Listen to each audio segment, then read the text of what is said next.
Okay, thank you everybody for tuning in. Once again, we're back at the usual day and time to talk about Moon Knight. This time we're talking about episode 5, just a few hours before the finale. Episode 6 drops. The last episode. How'd we get here already?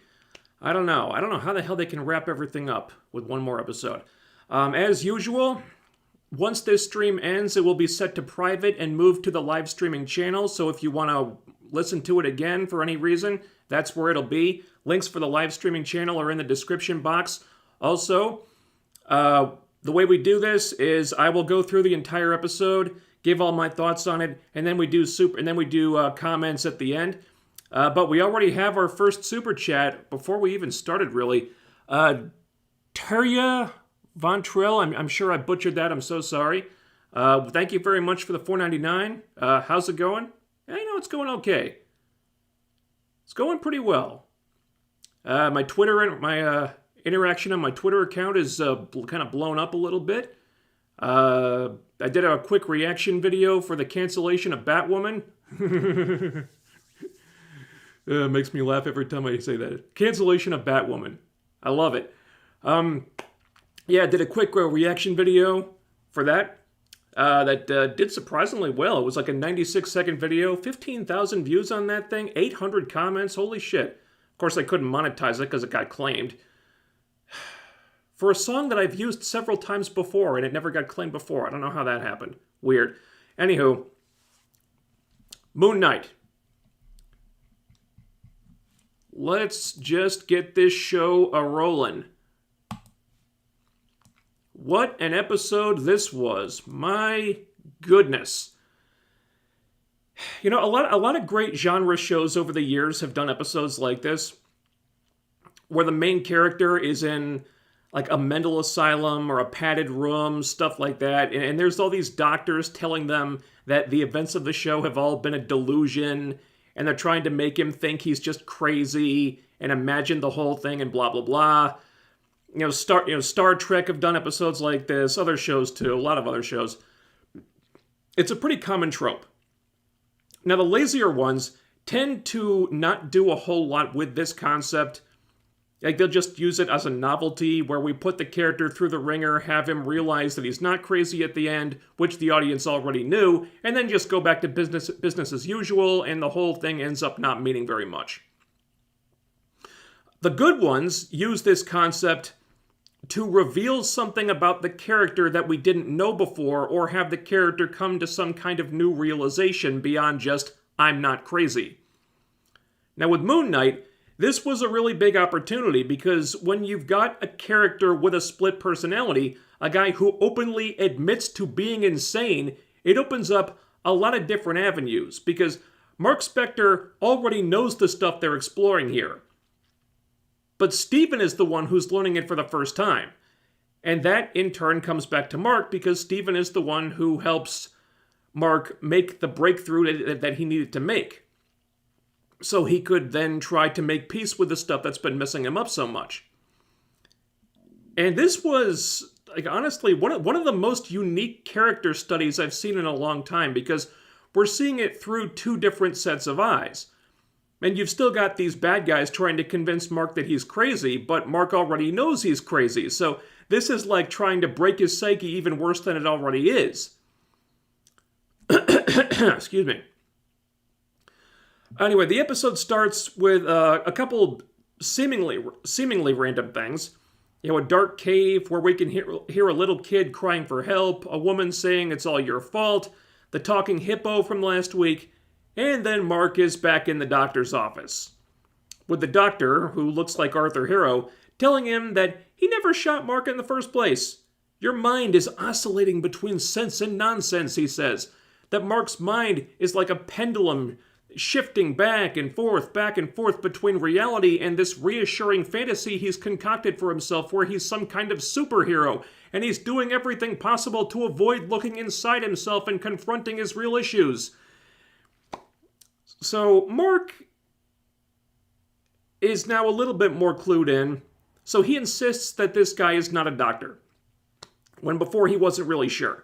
The doctor is still trying to make Mark believe this is real, and he's doing a pretty good job of it. Says that the last time they were here, Mark was talking about a hippo person, trying to make him think that was a delusion. So does Mark think that a talking hippo is sense or nonsense? Mark admits that it does kind of sound like nonsense, because what else is he going to say? So the doctor says that the mind will often build a place to seek shelter from traumatic memories. It's called an organizing principle. And, some people might see it as a maze. Some people might see it as a library or a psych ward. Mark admits. The doctor is interested in this new hippo character. He thinks that she could be the one to help Mark break down the walls between him and Steven and help him understand what's going on. Understand what? Mark asks. Well, previously they'd been talking about a boy. The doctor asks if Mark would like to talk about this little boy.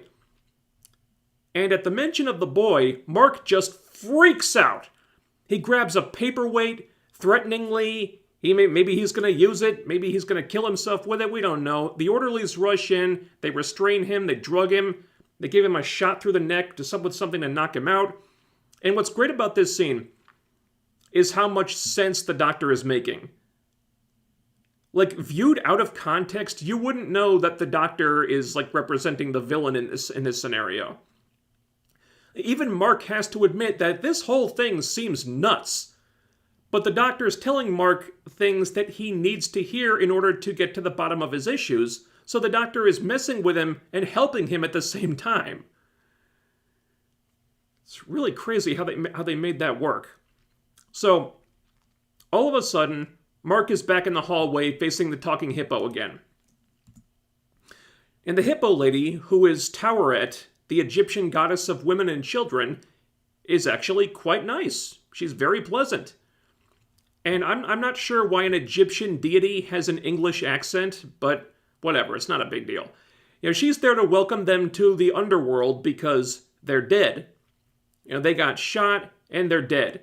That really happened. So, Thorias explains that this is one of the many planes of consciousness that exist in the afterlife, and this particular one takes the form of a psych ward because they're insane. Mark said it, not me. Mark's not having this. He thinks the whole thing is batshit. Afterlife, underworld, different planes of consciousness. Holy shit, the doctor was right. Because there's way too much batshit crazy stuff going on for this to be real. It's just not possible. So it's all an organizing principle, like he said. And right through these doors over there is going to be more mental patients going to therapy, getting drugged up the ass or whatever. So he opens up the doors, and on the other side of the doors is a big Egyptian boat sailing across the desert of the underworld. Whoops. So Mark is genuinely relieved that he's not crazy, that he's just dead. Because being dead is the better option for Mark. Mark's a glass half full kind of guy, I guess. So Thorias explains that they're heading for the Field of Reeds, where Mark will spend eternity in paradise if his heart is balanced. And to determine whether or not his heart is balanced, they have to weigh it. So Thorias reaches into Mark and Steven's chests, pulls out their hearts, and puts them on a scale to see if they balance out with this feather thing that I don't know the significance of. And if their hearts don't balance by the time they reach the Field of Reeds, then they don't get in, and they get thrown overboard and get frozen in the sands of time forever. Okay. Mark is not really down for either option, and he suggests to Steven that they just kill the hippo lady and steal the boat. To go where, I'm not really sure. This gets interrupted, though, when the hearts don't balance the scales, because each heart feels incomplete. And without balanced scales, the duat, I don't know who the duat is, the duat will eventually claim their souls. So Mark and Steven have to go back inside, back into the mental asylum, and show each other the truth before they arrive at the Field of Reeds, or their souls will be destroyed. So they're back in the psych ward. Okay? Mark is still more interested in killing the hippo and stealing the boat than with doing any real introspection, but Steven's looking around, behind each door in the hallway is a different moment from the series. Now, the doors are locked, but there's windows on each one so they can see inside. And behind the first one is the moment from episode 1 where they became Moon Knight, and so on and so forth. But behind the third door is Mark standing on a curb, just looking at something across the street, and getting publicly drunk. And Steven doesn't remember this, but Mark does, and he very clearly does not want to go in there. But they hear the boy crying for help again, so they follow the voice. Through another door is a creepy cafe filled with bodies sitting at the table, dead bodies, because each person is somebody that Mark has killed. Criminals, murderers, bad actors, all people that Khonshu wanted punished. So Mark remembers all of them because killing these people has been weighing heavily on him ever since. He says, he kept wishing that he'd fail, that one of them would kill him instead, and that the healing power of the Moon Knight suit ended up being a curse. And the scales are in there. And as Mark admits this, they start slowing down a bit. So they're beginning to balance. They're on the right track. Then Steven sees the little boy. The little boy in this room full of people that Mark has killed. Okay. That can't be good. Steven follows the kid through another door, and he locks it so Mark can't follow them because Mark is trying to stop Steven from learning what this kid's deal is. And this brings Steven to the memory of a family picnic. The little kid is Mark's brother, and he's drawing a picture of a goldfish with one fin. That's why Steven thought he had a fish with one fin in the first episode. And he's amazed at this. Oh my god, I have a brother. That's awesome. But then the boys go off to play. The mom reminds Mark to watch out for this little kid, for his little brother. They're going off to play, pretending to be Dr. Grant from that movie they like. But it starts raining. And they were going to explore this cave near their house, which their mom has always said not to go into when it's raining. But Mark says, it'll be fine, it's no big deal. They go into the cave, but Steven sees that the water level is rising very quickly, so he knows something bad is about to go down. He tries to get the boys out of there. He hears them crying for help. He tries to find them. Can't do it. Meanwhile, Mark is still in the psych ward, frantically looking around, trying different doors. They're all locked, but there's windows on them. He can still see inside, and eventually he comes to one of them that has his mother behind his mother behind it. His mother just standing there with this blank expression on her face. And the next one, which is unlocked, is the little brother's funeral. He goes inside, and the mom is taking this especially badly. Turns out this was the event that changed everything for Mark. Like, the stress and the heartache of losing her youngest son caused the mother to have some kind of psychotic break, or there was some kind of like mental trauma that just kind of destroyed her. So she's very quiet and emotionless until she sees child Mark. And then she just freaks the fuck out at him. This was your fault. You let him drown. It was all your fault. I want him back. It's all your fault. Steven is learning this for the first time. He's horrified. Child Mark runs upstairs. Steven follows him. Mark tries to get Steven to stop. He's not listening. Behind the first door they come to is Mark's next birthday, where it's just him and his dad, and the mom didn't want any part of it. The dad says, she's not feeling well. We'll just do it with us this year. Steven goes up another flight of stairs, finds another memory of Mark's next birthday. The mom is there getting drunk, saying Mark was always jealous of his brother, and I should have known you'd do something like this. So just basically just having no bones about it, that she thinks Mark killed his brother. She thinks he did it on purpose. That's how far gone she is. So child Mark runs away, another flight of stairs, runs to his room. Steven's about to go into the room, but adult Mark pulls him back, and suddenly they're out on the curb. And they start sort of fighting and struggling with each other. And it's so amazing the way they do this, because they're both Oscar Isaac. He's struggling against himself. I mean, sure, it's a body double, I guess, and they'd CG'd his face on there, but I mean, it looks seamless. The visual effects work they do here is insane. So they're fighting with each other. Steven's upset. Why are you remembering her like that? She wasn't like that. What happened in that room? So the two of them they're getting physical with each other. Two Oscar Isaacs fighting with each other. The magic of filmmaking, guys. It's unbelievable. They see another memory out on the curb. Now Mark is around 18. He's leaving home, presumably to join the military, I think. The dad is begging him to stay, saying he can't lose another son and the mom will get help. But Mark is just past being done with this. He just doesn't want to hear it anymore. Now, it hurts him to leave, but he can't stay anymore. And Mark is trying to stop Steven from seeing any more of this. He tackles him to the ground, and suddenly they're out in the desert. Not the desert of the underworld, like the normal desert. Right, there's a wrecked car. There's dead bodies all over the place. One of which is Layla's dad. Steven is resentful because this is a bunch more people that Mark has killed. Mark explains that after he got discharged from the military for going AWOL in a fugue state. It's another hint of a third personality there. Now, I'm not a military person. I'm not a military man. I've never been in the army or whatever. But I assume there's some kind of psych evaluation you have to pass before they let you sign up. No idea how Mark was able to get by that, but I'll allow it.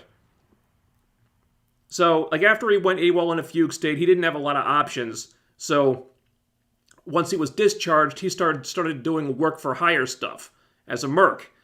And one job was raiding an old Egyptian tomb, but the orders changed at some point and called for no witnesses.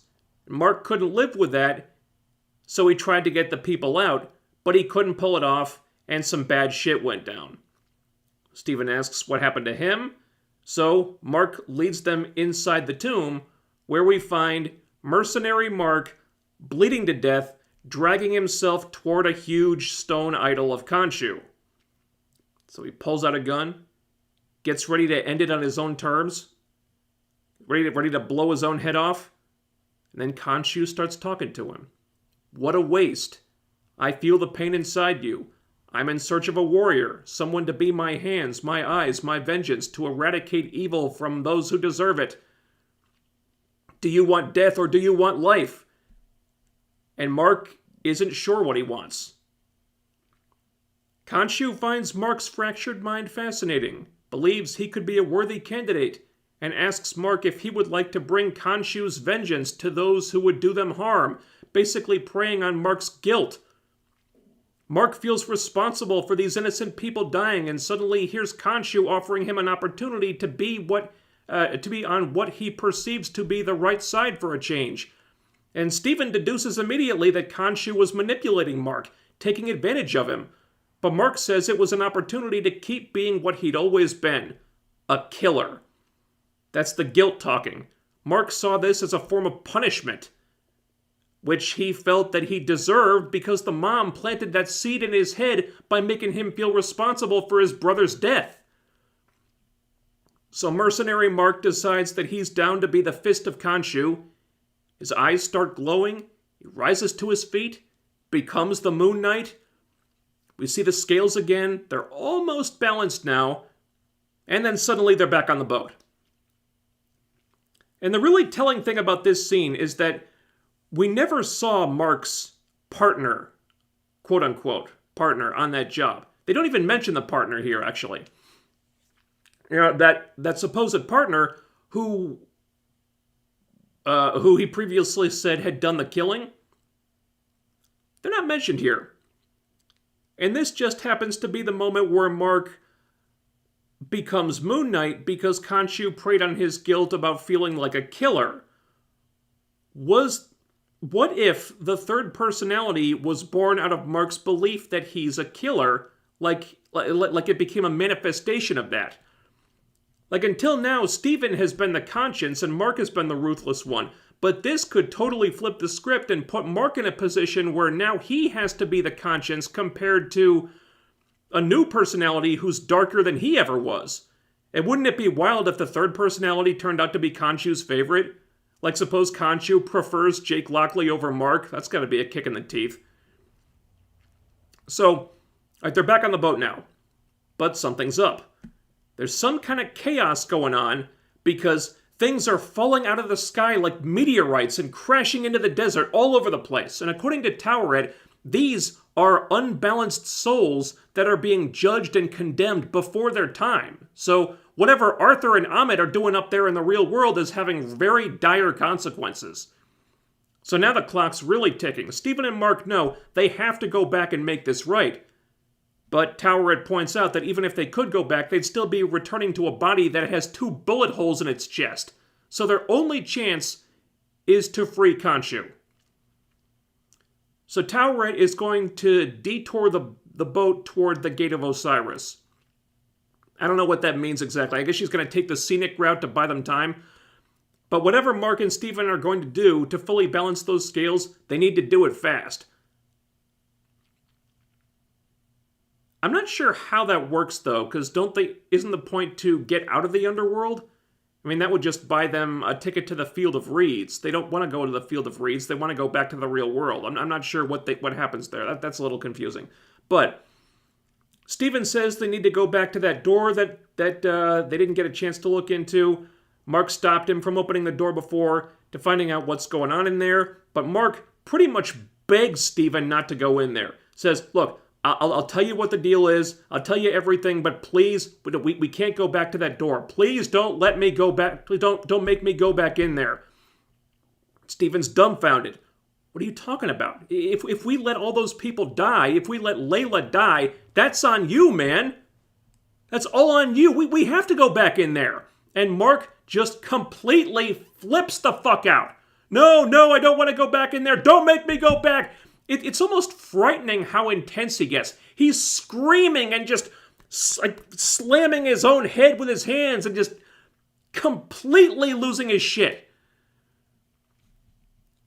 And then he's back in the doctor's office again. And the doctor asks Mark if he thinks he created Steven to hide from all the awful things that he thinks he's done, or if Steven created Mark to punish the world for what his mother did to him. So they're finally getting to the question of which one of them is the original. I thought the answer was pretty obvious at this point, but I guess it's good that they're exploring this idea. Excuse me. And the doctor says there's only one way to know for sure. Mark has to open up to Steven. That's the only way that he can move forward. So finally, they go to the room. Child Mark is upset. He's kind of throwing things around. And the mom starts banging on the door. Violently banging on it. Yelling at him to open the door. Mark is just sitting in a corner, really scared. And as the mom continues to yell at him from behind the door, suddenly he gets that familiar look in his eyes. And that's how Steven was created. He starts talking with the English accent, tidying up the room. And on the wall is a poster for that movie with the tagline, "When danger is near, Steven Grant has no fear." Kind of catchy, actually. So the mom finally gets in. She picks up a belt. "Why did you have to make me do this? You disgusting human." And we don't see what happens next, but we hear enough to get the gist of it. And that's Steven's origin. Mark created him using that movie character for a template as a means of escape from his mother's abuse. Now, I'm not sure why Steven doesn't remember the abuse. That's not clear. If Stephen was controlling the body when the abuse happened, then shouldn't he remember it? Unless I'm missing something here. Yeah, but Stephen always thought he had a good relationship with his mom, so maybe Mark didn't allow Stephen to remember the abuse somehow, or forced him to remember things differently. That might be a bit of a stretch, but it's the best I've got like, at the moment. This scene got uncomfortably real, and it doesn't stop there. Stephen's mortified. He's angry. He thought he was the original, but Mark just created him to be a stress ball, basically. He resents Mark for this, whereas Mark seems weirdly jealous of Stephen because Stephen got to live in a world where his mom loved him, where his mom didn't hate him, where his mom didn't beat him, and where his mom was still alive. Dun dun dun. Yeah, so all those times Stephen was talking to his mom on the phone, that was all in his head. And now it's Stephen's turn to freak out. And it's almost as disturbing as when Mark did it. And then we're back in the doctor's office, yet again. It's wearing a little bit thin now. One more time would have been overkill, I think. But thankfully, this is the last time it happens. So Stephen's controlling the body now. He's in denial. He thinks Mark lied to him. The doctor says that he hasn't seen Stephen in a while. Not since he brought them in here after his mother passed. Stephen gets upset again. Don't say that. Don't say that. My mom's alive. So the doctor calls the mom on the phone. Stephen tells him not to. While he's dialing up, you can just see the dread piling on top of Stephen. It's all over his face. He knows what's about to happen, and it's just crushing him. So the doctor offers the phone to Stephen to talk to his mom, and on the other line is just a ringtone. And he finally has to admit that his mom is dead. Holy shit, this was some pretty heavy stuff. Made even more heavy by Oscar Isaac's performance. You wouldn't expect an MCU show on Disney Plus to get this deep and real and uncomfortable. But they're really going there. And Oscar Isaac is just destroying this scene. It's heartbreaking stuff. Then we're in another memory. Now they're at the mom's funeral, and that's where Mark was standing on the curb from before. The dad wants him to come inside, but he won't do it. He walks away. He collapses to the ground, sobbing. He's sobbing for an uncomfortably long amount of time. And then he becomes Stephen again. He hops right up. Calls up his mom on the phone like all is right with the world. He thinks his mom is on the other line, and he just walks off. He's like, "Hey, Mom, well, wouldn't you know it, I got lost again. I have no idea where I am. Can you believe it, Mom? Of all the rotten luck. Must be Tuesday, right?" And this was the moment from 2 months ago that Mark told Layla about. That moment when him and Stephen started bleeding into each other because Mark just couldn't face it after all the horrible things he'd done and all the guilt he felt. And this was a moment that really made me love Stephen because Stephen really shows a lot of fortitude here. He tells Mark that his brother dying wasn't his fault. Like he was just a kid himself. And this should have been a clue to what was about to happen, but it didn't hit me yet.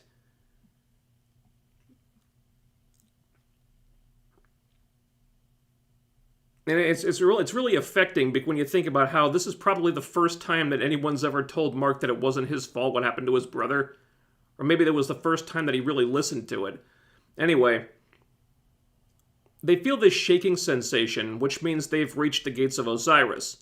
So they rush back to the boat, but they've arrived at their destination and the scales, it turns out, never balanced. So now their souls must be claimed. And a bunch of zombies, which are the dead bodies of the people that Mark had previously killed, all pop out of the desert sand, and they climb up into the boat. Mark tells Stephen to hide while he tries to fight them off. He does pretty well, but he gets overwhelmed.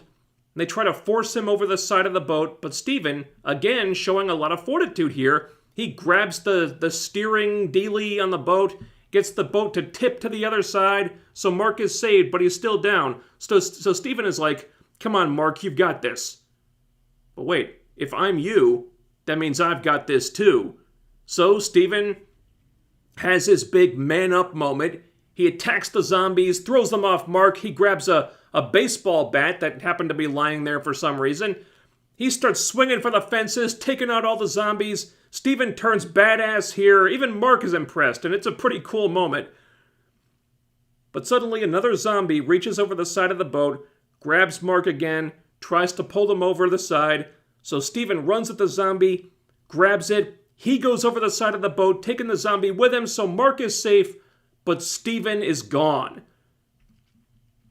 Mark is horrified. Steven, oh my god, stop the boat, stop the boat! But it's too late.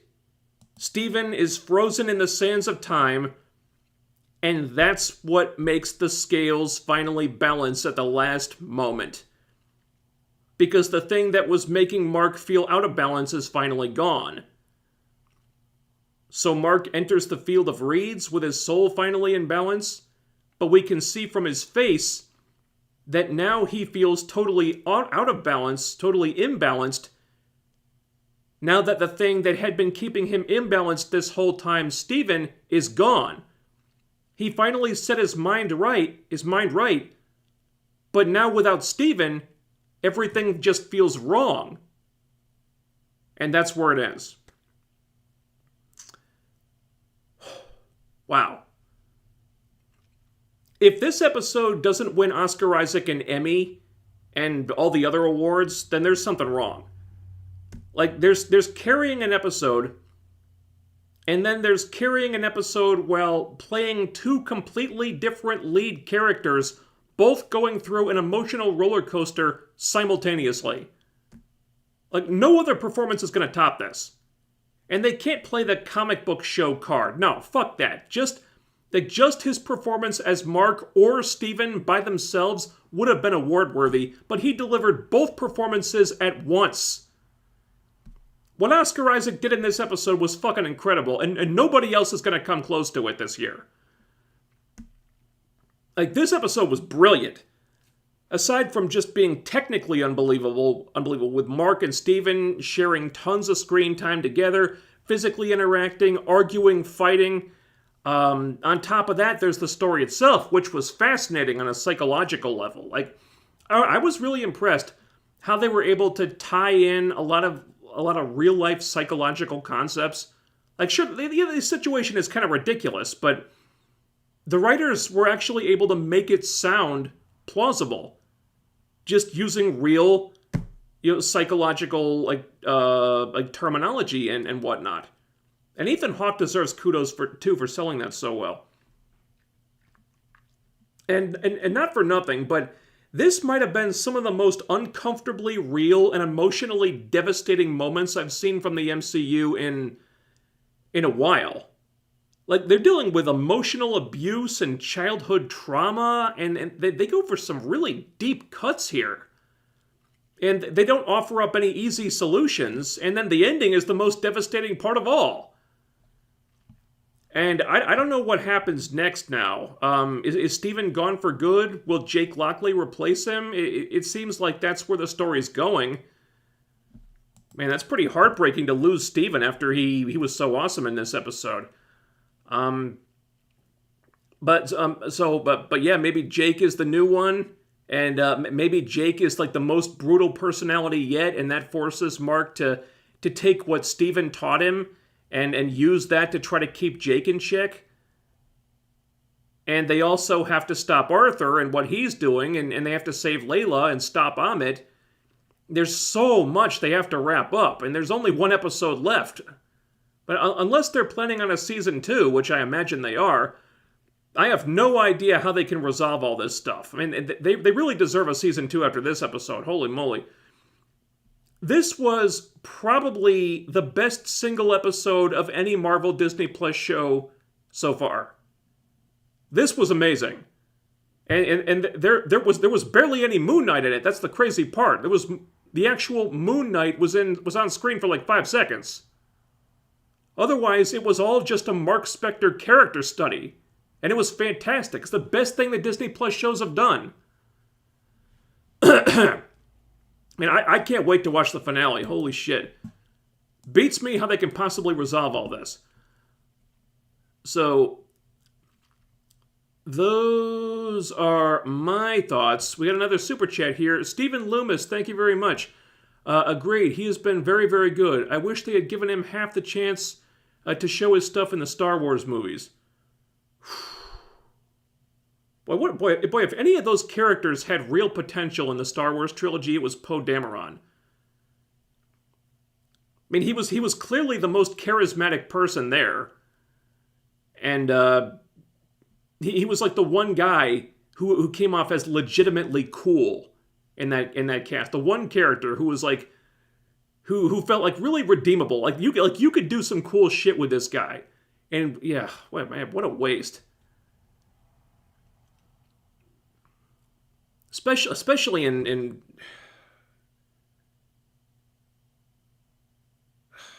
The Last Jedi. Oh, fuck that movie. Oh, God, fuck that movie. All right. But good on Oscar Isaac though for finally getting like a really great vehicle to show what he's got. I mean, he's always been good, but doesn't always have the right the right project to show off his stuff.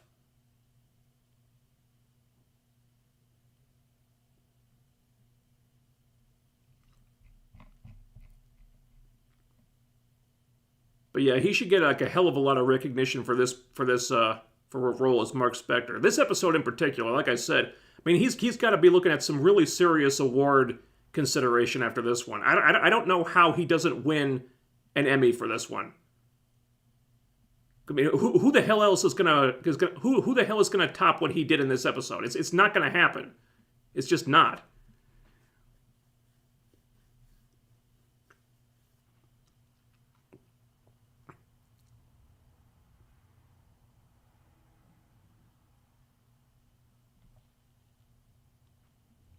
While I'm fully anticipating the MCU, at least appreciate them making the mom the main abusive parent in the show.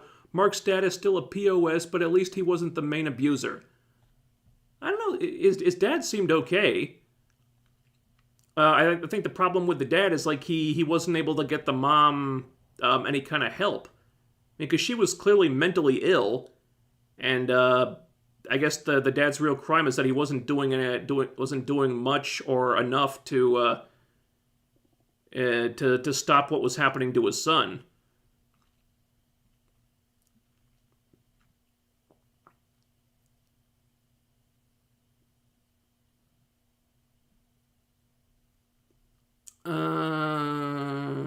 I like the more realistic, tragic backstory that Mark got.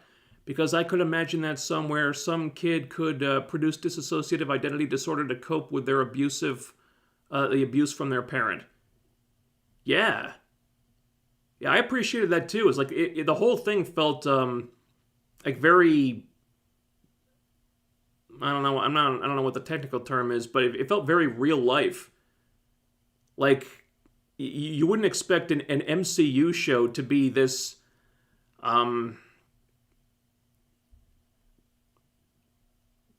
I was gonna say down to earth, but that's not right. Like, you just go for like the really deep cuts. Like this, yeah. I mean, it's technically a fantasy scenario, but I mean, this is real life stuff. I mean, this is stuff that real people go through every day. Real kids, real parents. I mean, it was very like unsettling at times. And I don't mean that in a bad way. I mean, it was supposed to be unsettling, but they really went there.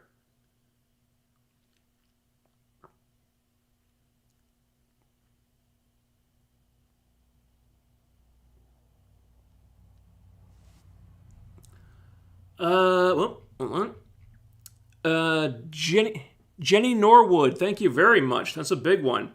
I love your channel and appreciate the work you put into it. Hey, thank you. Do my best. And I wish I could get my videos done faster. And I always wish I could get them done faster. I always wish I could do, produce more videos than I do. But it does take me a long time to make them. My process is still annoyingly slow. And I do wish I could produce more content for you guys, but I always preferred to take the quality over quantity approach, because, I mean, if I really wanted to, I could put stuff out every day. Problem is, if I did, they'd be terrible. Like, the videos would suck. Hopefully people can appreciate me taking a little bit longer to get stuff out, because if I take a little bit longer to make it, the videos are going to be a lot better. So hopefully people don't mind having to wait a little bit longer to get them. Because, I mean, I'd rather put stuff out that I'm proud of. Because if I'm just putting out, like, videos, like, nonstop, like 2 or 3 videos a day, but they're just a bunch of crap, like, I wouldn't be able to sleep at night. So. Yeah, but thank you for saying that. That's very nice.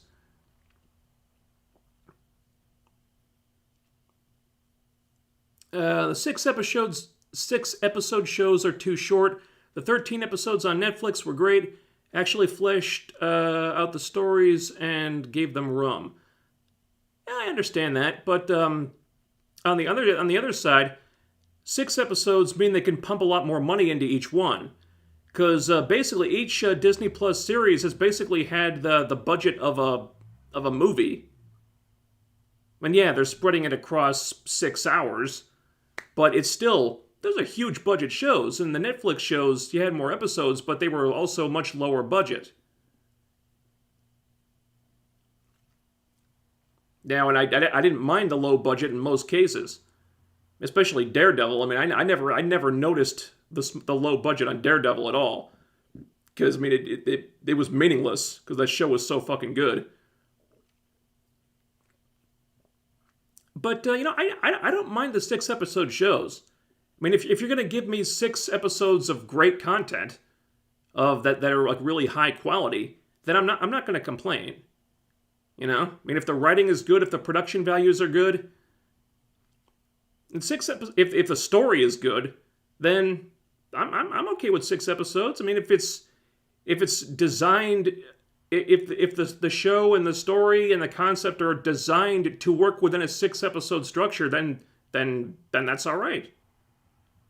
It's all in the story. If it's designed to be a 6-part story, then you don't need more episodes. I don't think.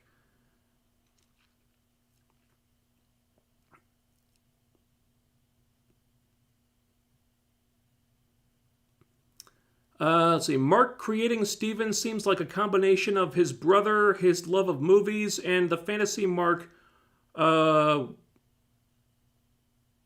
to be his reality, and his backstory is deep, heavy, emotional, painful, and hurtful to watch. Well, yeah. Sometimes, I mean, if a story gets too real, I mean, it's designed to be uncomfortable. I mean, it's not always about escapism. Sometimes, if you want to tell a story about a sensitive topic, you have to go there. You have to go to a place that might make the audience a little bit squeamish. But that's how it goes sometimes. It's designed to push the audience into an uncomfortable place, to make them ask uncomfortable questions about real issues. And like I said, it's weird that we're getting that kind of stuff in an MCU show on Disney Plus. But I think it's a pretty bold, like a pretty brave choice that they decided to do this. I mean, and you're telling a story about a guy with a mental illness. I mean, you can't sugarcoat that. You got to portray it in a respectful way, and perhaps inevitably that was going to involve going to an uncomfortable place.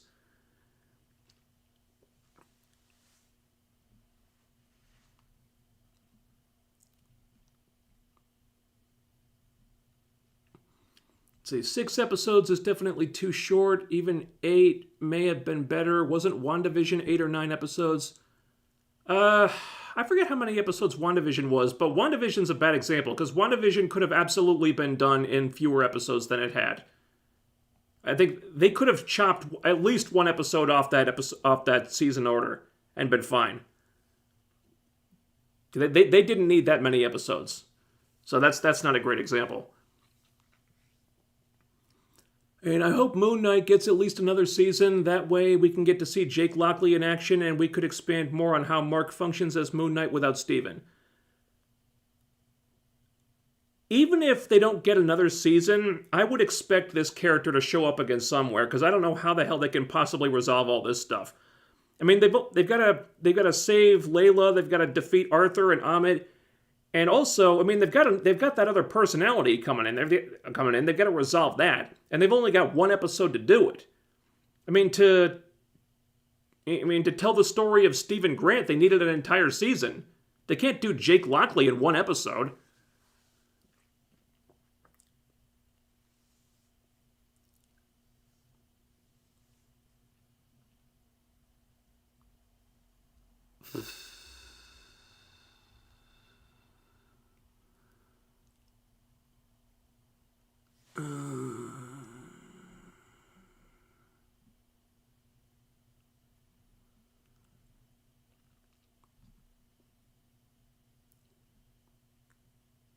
I feel that Arthur is so far one of the best post-Infinity Saga villains. He's a man with an understandable desire. It's his execution that makes him evil, similar to Thanos, but to a lesser degree.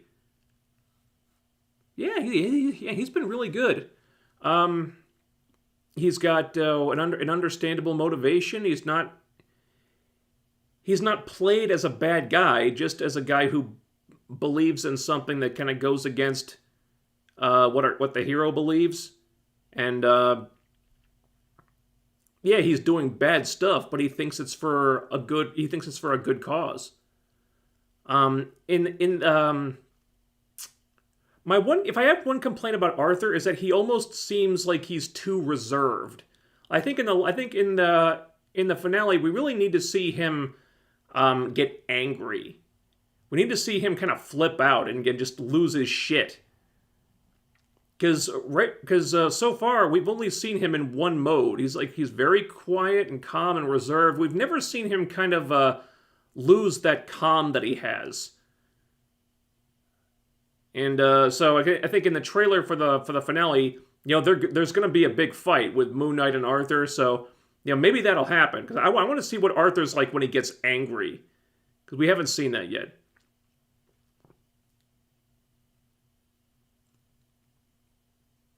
They do actually. He did mention him. Said, my CO Bushman got greedy and ordered no witnesses. Yeah, but we don't know if the CO Bushman was on the mission or not. Yeah, they mentioned Bushman. We don't know if Bushman was actually on the mission, and we didn't see him in the memory, so we don't know what that deal is there.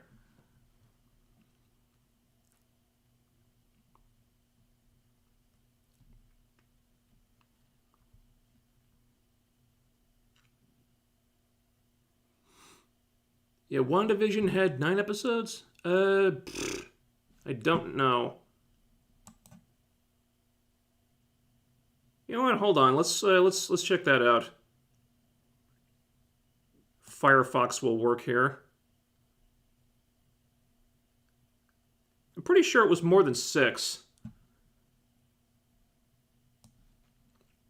WandaVision had a very slow build when it was starting out.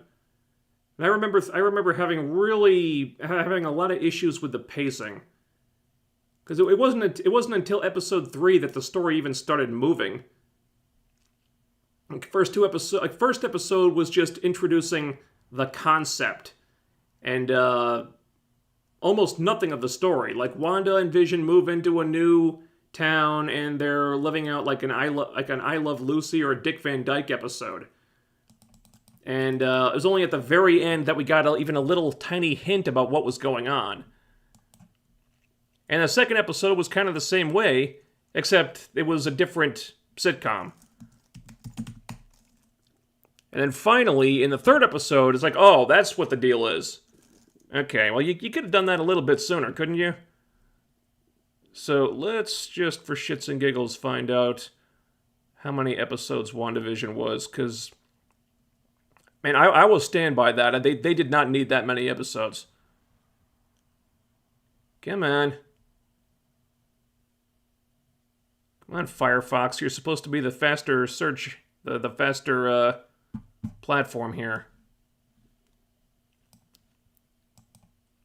You're supposed to be faster than Safari, Firefox. That's why I'm using you. That's why Safari doesn't work with Disney Plus. That's why I have to use Safari for HBO Max too. Or Firefox, whatever. Keep going. Yeah, you little stupid blue line going around and around like a fucking circle. Where is it? There it is. WandaVision. Yep, 9 episodes. They did not need that many episodes. That was at least 1 episode too long. At least 1 too many.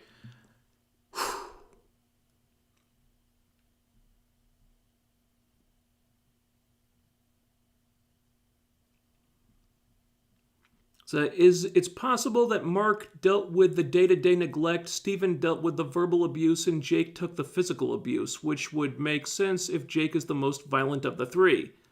You know, I hadn't thought of that. But why wouldn't the wall between Mark and Jake have started? Like, why wouldn't Mark and Jake have started bleeding into each other when that started with Mark and Steven? Like, why was Jake locked away? Seemingly. I don't know, I like that theory. That makes a lot of sense, but there's some unanswered questions here.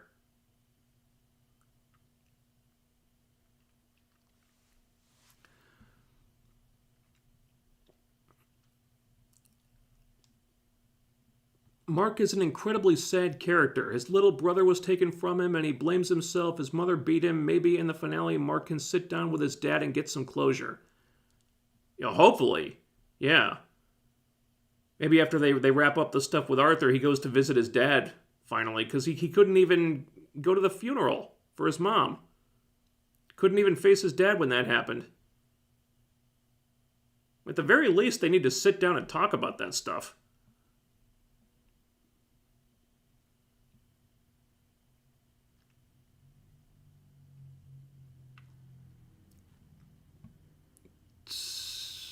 Loki surprisingly pulled off getting everything out of the way in 6 episodes, which I applauded for, and is why Loki is one of the better Disney Plus shows.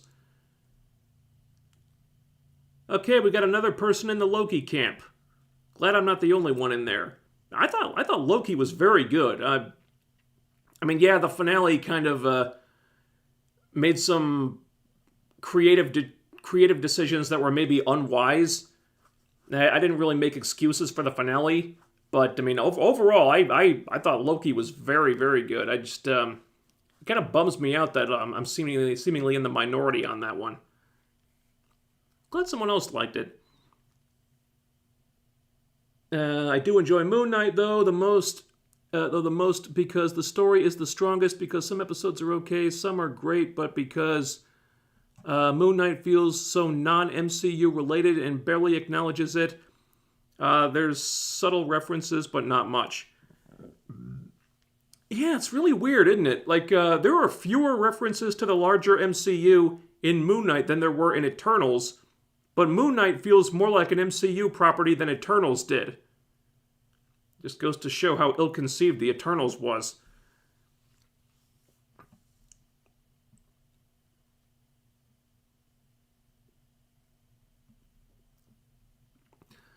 Let's see. I'd say Moon Knight feels early MCU, where it's canon, but it's not immediately apparent. Unlike Eternals, I can believe Moon Knight exists in the same universe as the MCU, especially because of Strange.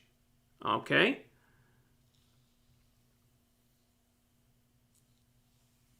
Yeah, I guess in the early MCU, there was kind of connective tissue between the different properties, but not that much.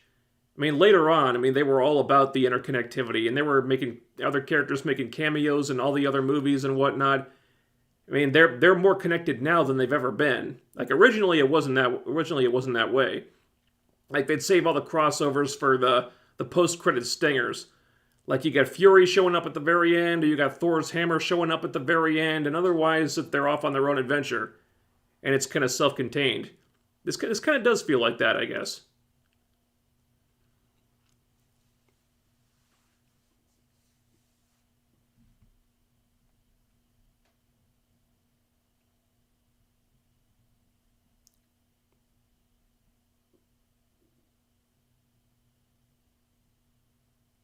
Damn, you're talking big tonight. I may have to go watch the show.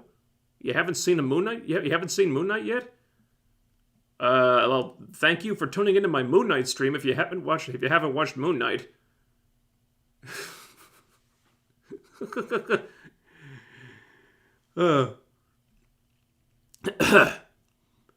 Stephen didn't die. Stephen was always Mark's alter in his consciousness. He simply can just bring Stephen back by creating him again. Presumably, I guess.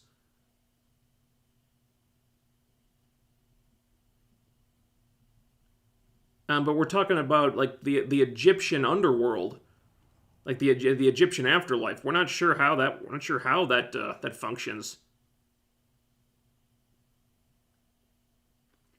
I guess there's nothing stopping Mark from recreating him, but I mean, Stephen was born out of like a very specific set of circumstances. Wouldn't they have to recreate those for that to happen? I'm not sure. This is assuming that Mark can just pull new personalities out of his ass. It's probably more complicated than that. Who knows?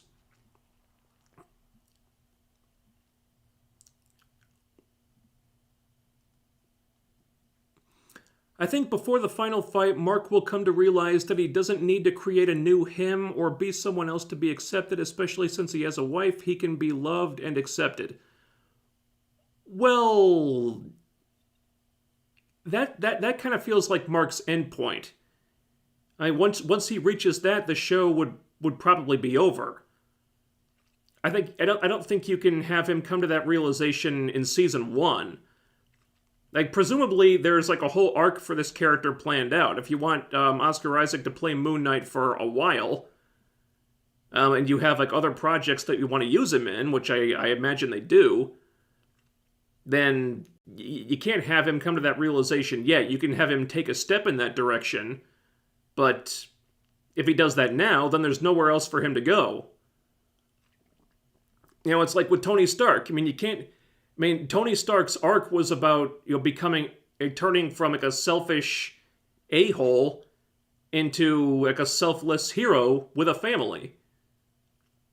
In the first movie, there's this scene where Yinsen says, like, "Do you have a family?" And Tony gets really quiet. He's like, "Nah, I don't." And in Avengers Endgame, he's got a wife and a kid. He's got a family, and he's happy. You can't have him end like the first Iron Man movie in that place. Then there's nowhere else for him to go. So it took a long time to get Tony to that point. There's a journey there. So if you get Mark to a place where he realizes he doesn't need the other personalities, well, that's kind of the end of his journey then, isn't it? I mean, I agree with you. I mean, that should be the ultimate goal, but you can't have him get to that place in season 1.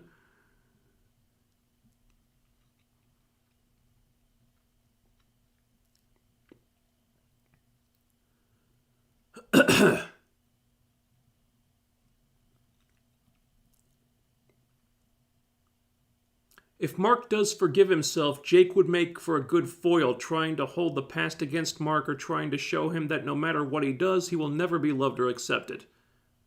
Yeah, okay. Or maybe Mark manages to forgive himself for what happened to his brother, but then Jake opens up all this new shit, like, okay, you forgave yourself for that, but look at all this other stuff that you've had your hands in because of me, ha ha ha. And so Mark gains closure on his brother, but then all this other stuff comes up. Maybe that's what they're going to do.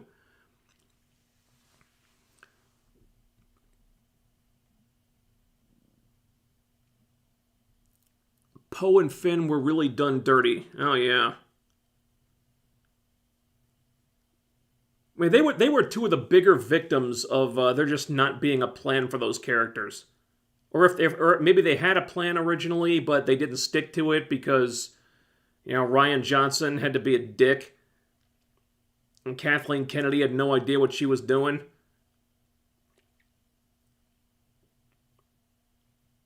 I mean, the only character who seemed to have a story and kind of stick with it was Kylo Ren. I mean, his story was probably the most coherent, and I use that word loosely, because he goes super evil, gets his redemption arc. With Rey, who the hell knows what she was up to? She was all over the place. But Poe and Finn, I mean, Finn was the biggest victim, but Poe, he didn't make out very well either.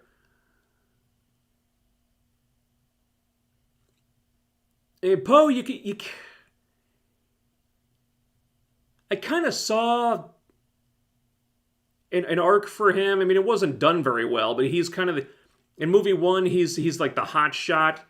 In season 2, he kind of has to take on a leadership role because Holdo is being such a horribly written character, and he doesn't know what the hell she's doing. And don't even get me started on all that shit. And then season 3, and in movie 3, he's basically like the de facto leader of the Resistance now. Finn, Jesus, poor Finn. Good, holy moly, they fucked him up.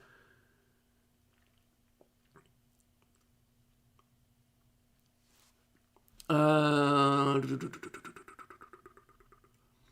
gotta ask my Young Justice question. Were you able to catch up on last week's episode?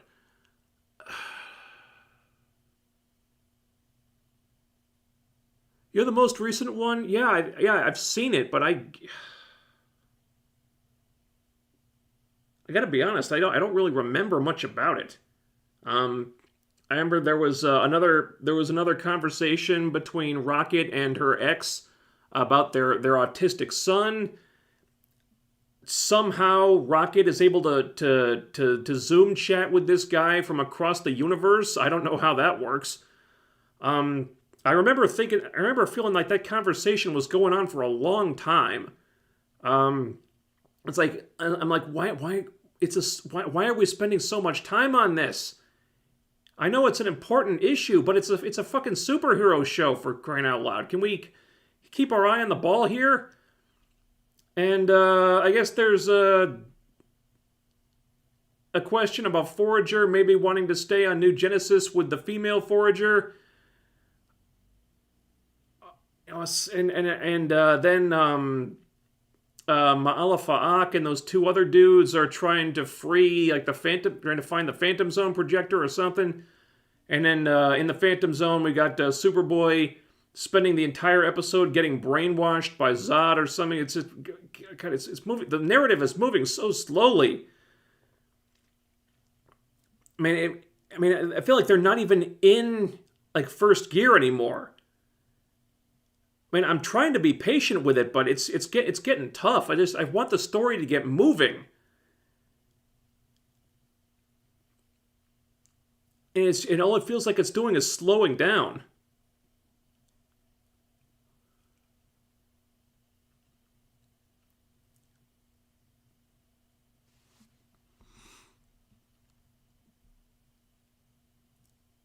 Moon Knight is giving Hawkeye a run for its money as my favorite Disney Plus MCU show. The only thing I didn't like about Hawkeye was Yelena. She was trying too hard to be funny.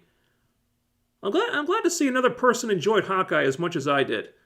I disagree with you about Elena. I thought she wasn't trying too hard to be funny. She just was funny. I think a lot of that is Florence Pugh being very funny. But yeah, I think Elena is like intended to be a little bit more comedic than Natasha was. And, Florence Pugh's got some comedic chops, obviously. So I kind of like that difference between them. Because Natasha was great, but, she wasn't intended to be funny. Yelena's a different character, so I kind of like that they're going in a different direction with her. And,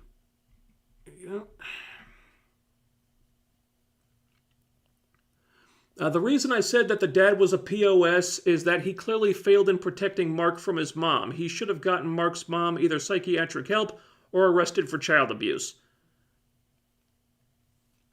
Okay, yeah.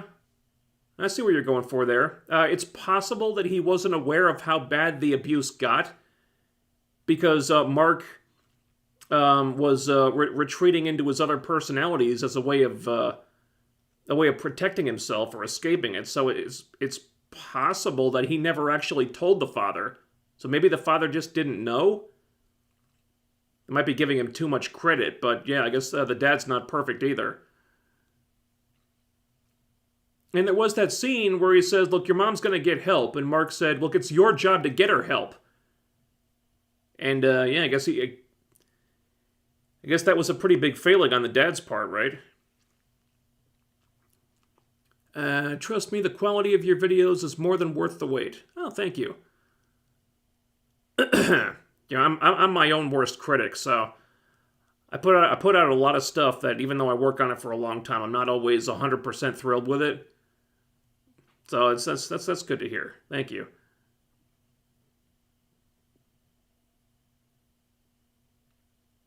Heard Friday Night Tights, specifically as, give you a shout out today. That was pretty cool. Oh, did they? Oh, awesome. You know, just some guy gave me a mention when he talked about Batwoman's cancellation too. That was pretty cool. Hey, that's nice.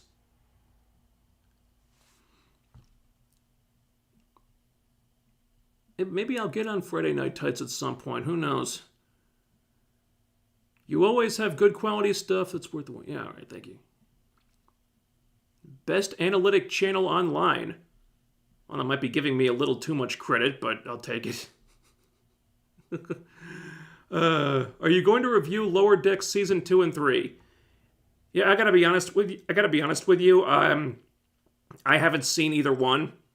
Apparently, season 2 of Lower Decks came out, and I didn't even realize it. That's how little attention I was paying to it. No, I did season 1 mainly because there wasn't much content coming out at the time, and it was something to talk about. But the views on those videos weren't amazing. So probably not. Maybe if we hit another dry spell, I might check it out. But I think I said everything I needed to say with Lower Decks. I'm not sure what else I'd have to contribute to it. I mean, unless Season 2 got a lot better or a lot worse, then I might be done with it.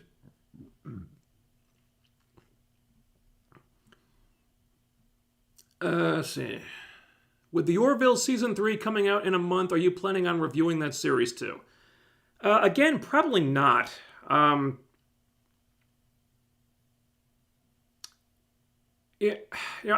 always said this about the Orville. This has always been my take on it. I think however you feel about the Orville largely depends on how you feel about Star Trek. And I'm really just a casual fan of Star Trek. I liked DS9 back in the day. I own all the TOS movies, and I like those. I've seen the newer rebooted movies. I have very mixed feelings on those, but I'm not really a Trekkie the way other people are.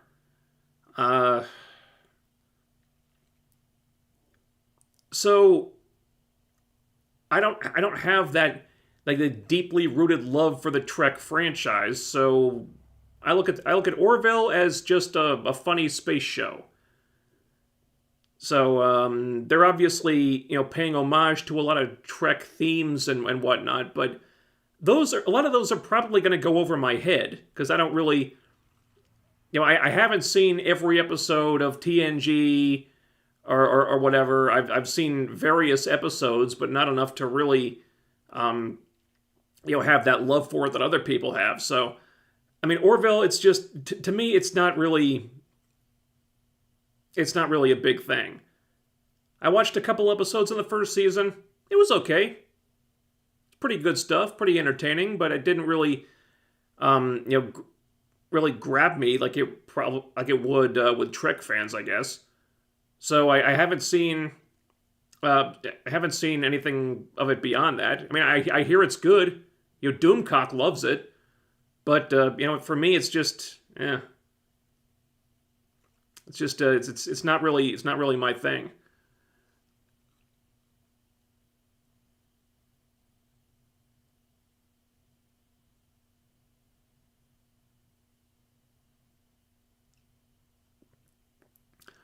And you always said you wanted to make a video about the Sam Raimi Spider-Man movies and why you aren't a fan. With Batwoman gone, could you possibly do that video? Yeah, potentially. Although my feelings on that kind of changed uh, after Far From Home, because I was never really on board with Tobey Maguire's Spider-Man, but then Far From Home came out, and he showed up, and I liked him in that movie. Of course, they had kind of different ideas about the way the character was treated and presented in that movie.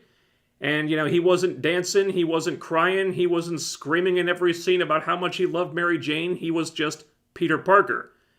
And yeah, that was kind of the way the character that was kind of how I wanted the character to be presented in the Sam Raimi movies. So I was finally able to get on board with Tobey Maguire's version in Far From Home for the first time ever. So I kind of made peace with it at that point. So I could go back and do the Sam Raimi movies and kind of express my, why I don't like them. But at the same time, it's like I kind of put all that away after Far From Home. It's like, okay, I'm in a good place with Tobey Maguire's Spider-Man now. I don't really want to go back to a place where I have to get mad at him again. I suppose I could do it at some point, but I don't know. Far From Home kind of changed everything.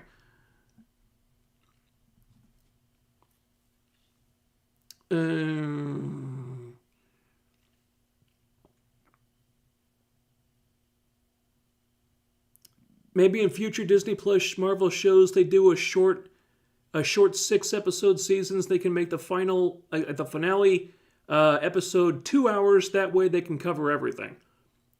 I would expect the finale to be an extra long episode, if nothing else.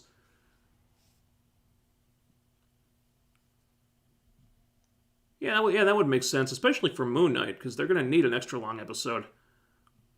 I watched The Batman, coincidentally, after the Batwoman, and I loved it. It was good to celebrate. What's your opinion on the Catwoman, if it happens, Penguin and Riddler series, and how about Man-Bat, Orca, and so on? Oi.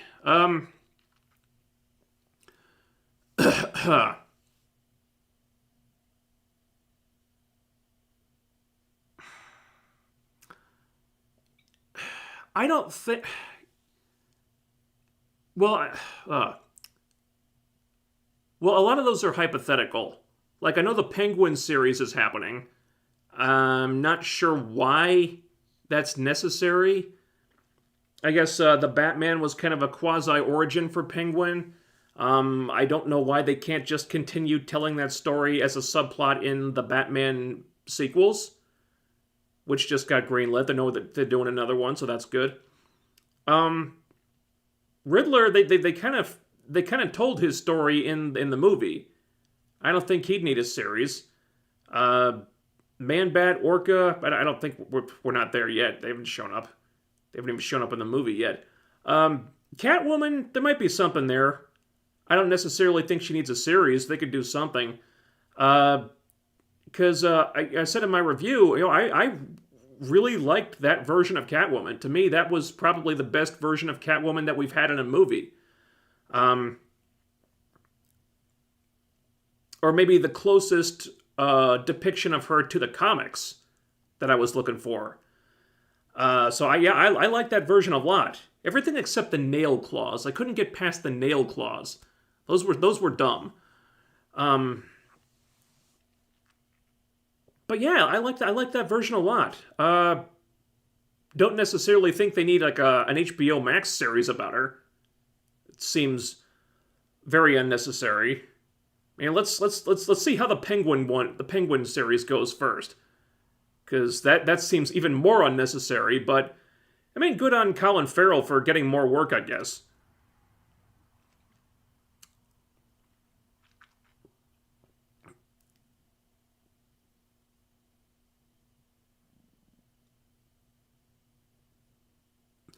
I think the Jake idea makes sense. Jake doesn't want or need the other two. He might have been the one taking care of people when the fight over the Scarab was taking place. That's true. That's true, because, I mean, somebody took those guys out in a pretty brutal way, and, Steven had blood on his hand when he woke up there, so that could have been Jake. Maybe. Would be really something if they had, in the finale, they had flashbacks to all the times, Mark or Steven blacked out, and instead of the other one, it was Jake taking over.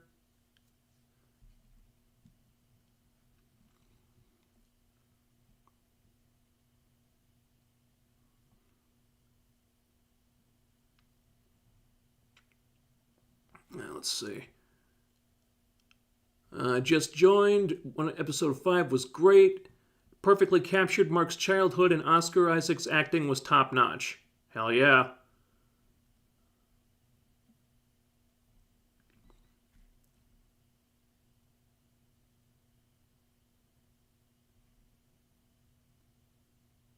Have you watched Clone Wars episodes 9 through 12 yet?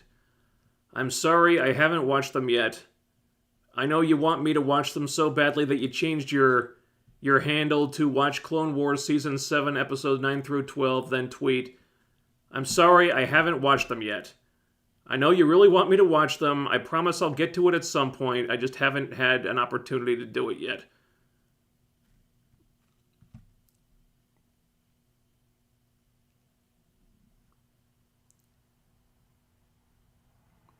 I doubt that Steven is dead, but I don't think Mark should recreate Steven in his mind.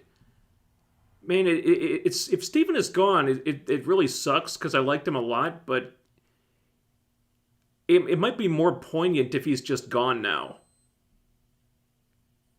If you bring him back, it kind of cheapens his sacrifice there. It's kind of like what I said in my Matrix Resurrections review. Like, I mean, it sucks that Neo and Trinity had to die at the end of the trilogy, but it gave their story a poignancy that was kind of cheapened when you brought him back.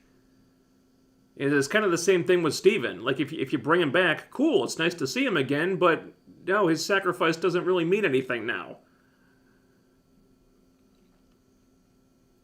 And sometimes a sad ending to a story is better, you know?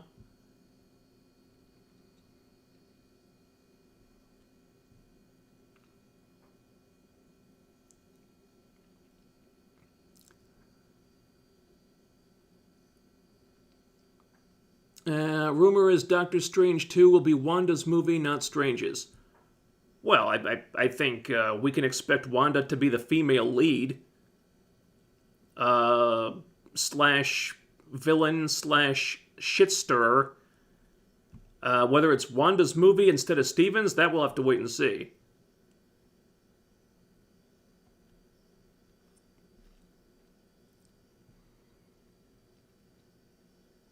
How many episodes is Moon Knight going to be? I'm waiting till it's all done. It's 6 episodes. The final one drops tonight, or tomorrow morning at 3 a.m. on the East Coast. But yeah, tomorrow you'll be able to watch the final episode.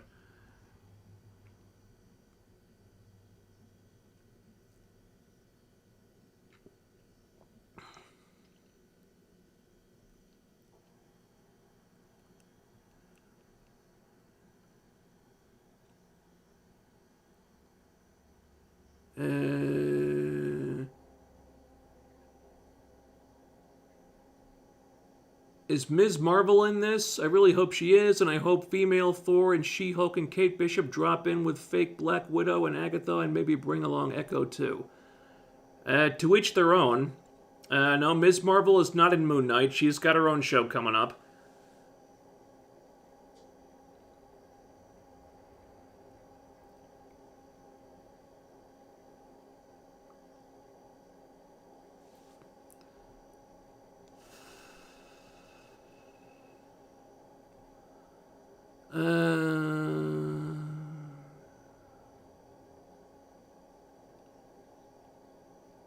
reason I like your live streams is because I like hearing you talk about random geek culture with no filter. It's refreshing to get that these days. Okay, cool. Cool. I always kind of struggle during these things because my voice is really unreliable. My throat kind of craps out after a while. So it's not my go-to. It's not my favorite method of doing videos. Also, I think I'm a lot better when I have a chance to post-produce myself. That's I'm glad you guys enjoy them.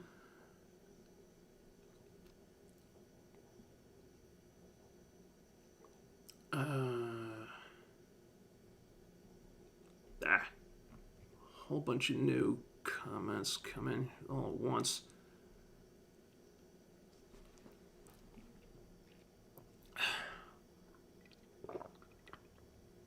And Az shouted you out more than once.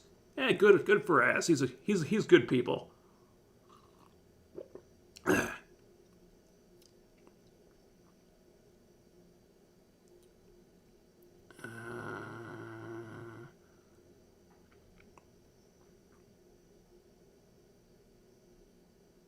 Moon Knight needs to make it so everything supernatural is just in Mark's head. Khonshu was created by his psyche to stop him from killing himself and to justify his actions. You know, if there was one like missed opportunity in the show, it was that. Like that's something that they just passed on. I think there was a pretty cool story there in like raising the question of are Moon Knight and Khonshu just figments of Mark's deranged psyche? And they kind of closed that window when they had other characters seeing all this stuff. Like Layla has seen the Moon Knight suit. She's seen Moon Knight, fighting an invisible jackal that only he can see. She's interacted with it. She knows Moon Knight is real. Arthur knows Moon Knight is real. The other avatars know that Moon Knight and Khonshu are real. So they couldn't really do that. But if they'd constructed these scenes in such a way that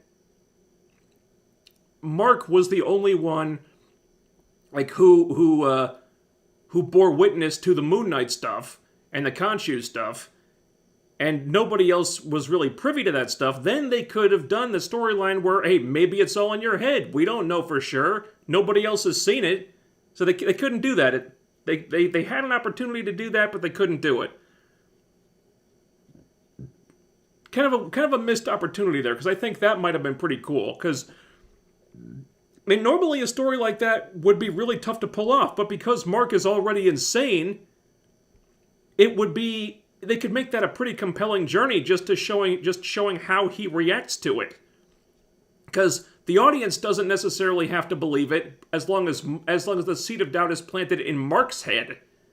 Because Mark is already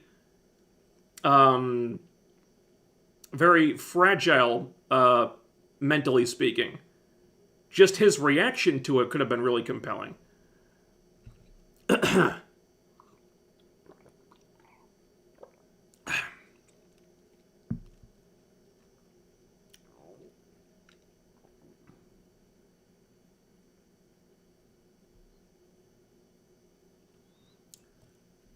I once told you that I'm worried for the MCU doing X-Men and Fantastic Four, and you said it was a good idea, and even though Fantastic Four is saved by the MCU, writer, director, look, X-Men 1997, my birth...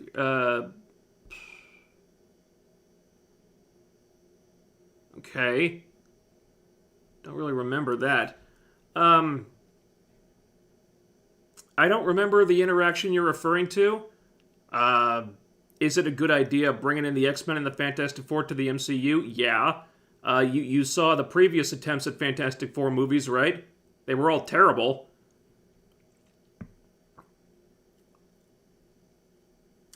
And X-Men, look, it's time for a reboot of the X-Men franchise in the movies. I mean, Fox made a lot of those things. Some of them were good, some of them were not.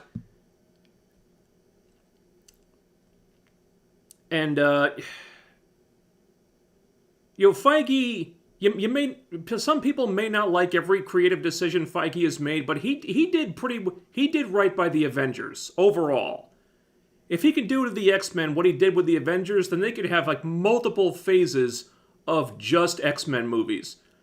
And there's so many characters and teams and stories they could do. They could do X-Men, X-Factor, X-Force, New Mutants. They could do, well, just don't even get me started. There's so many villains and themes and storylines and different things. And there's tons of stuff that the Fox movies never even tried to cover. I mean, all those Fox movies, we never really had a proper movie with the Sentinels. They were like a side thing in Days of Future Past. Otherwise, we'd never even seen them. We could have had a whole movie with the Sentinels as the main villain.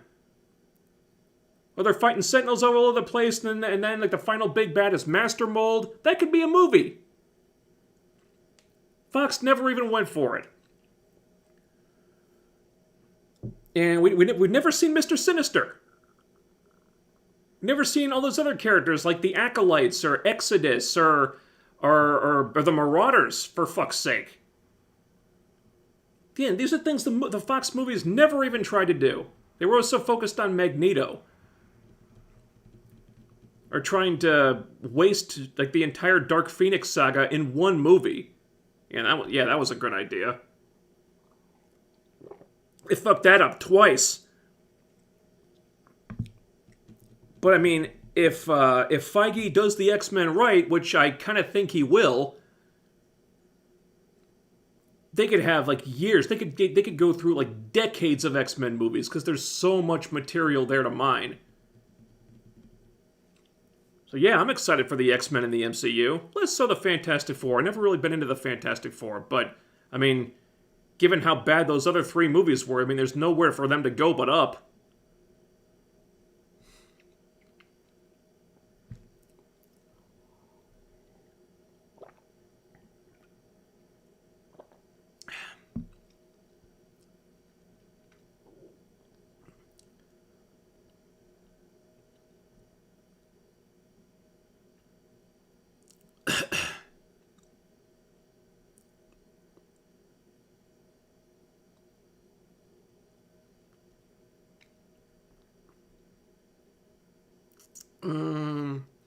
I still haven't watched the new Batman because I'm so sick of everything being rebooted over and over. Well, I am too. But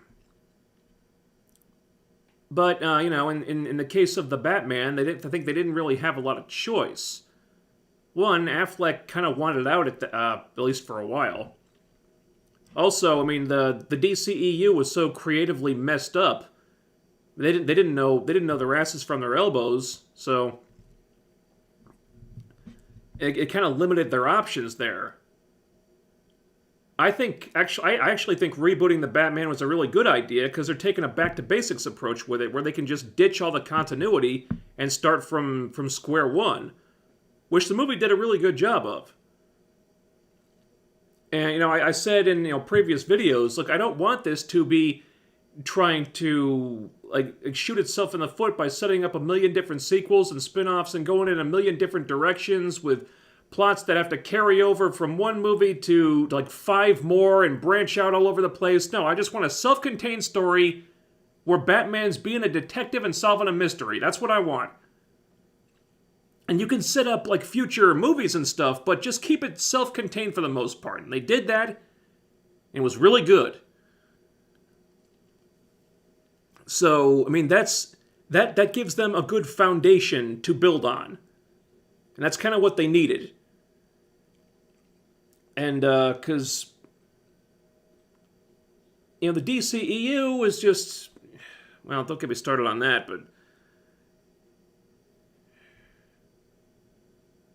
and there's a reason they're rebooting it. Of course, in all likelihood, the reboot is going to suck, too. But, no, the Batman was good. You should check that out.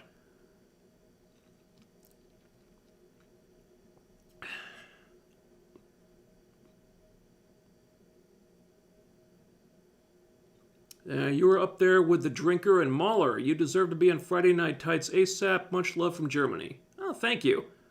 You have a higher opinion of my stuff than I do. I don't. I don't think I'm in the drinkers league. I think now that guy's way above me. But thank you for saying that though. That's really nice to hear.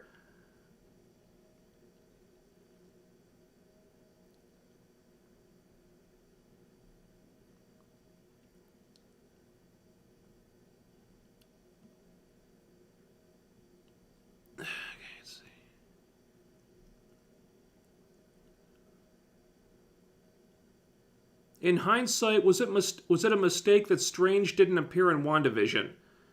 I don't think so. I don't think he necessarily needed to be in there.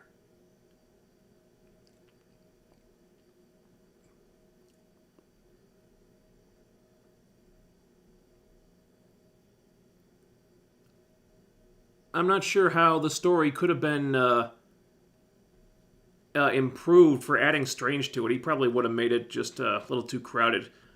Stephen Kahn, thank you for the super chat. You're awesome, thank you. Hey, and thank you for the super chat. Very generous.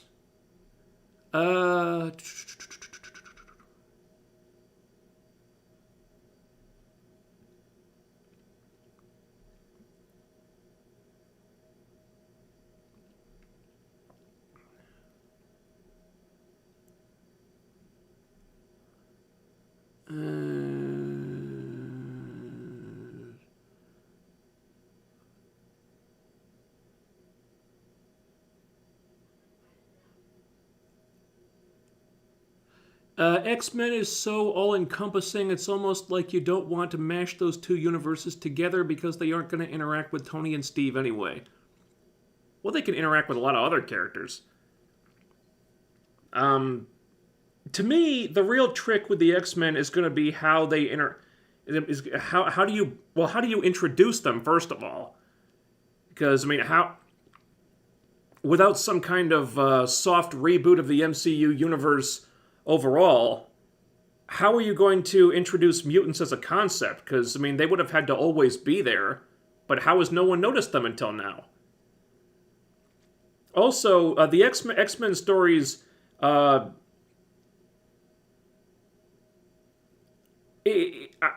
not sure how you're going to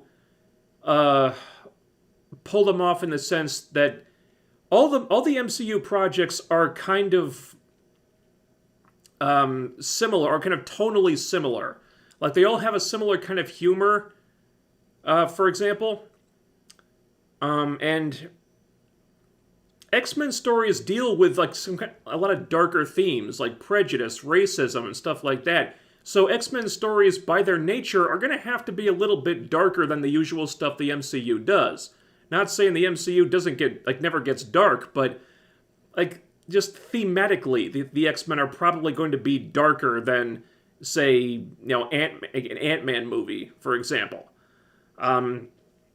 So how do you do an X-Men story while still maintaining the tonal consistency that Feige likes to have with the MCU? I mean, they tried to go a little bit outside the box with Eternals, didn't really work out. Moon Knight has pulled it off. But it's going to be tricky. So that's the stuff that I'm really curious about.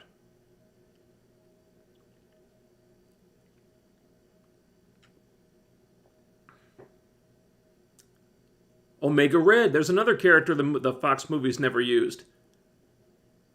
Might be a little bit. They might have to tread lightly on that one. What with all the stuff going on with Russia right now, but. That's also a reason why I probably don't expect Colossus to be on the MCU X-Men team.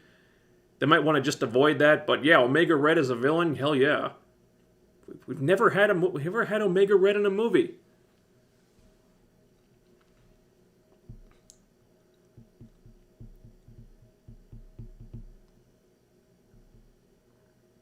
MCU Spider-Man director is making the Fantastic Four movie. Not anymore. He exited the project, and that happened a little while ago. I don't think they have a new director lined up yet.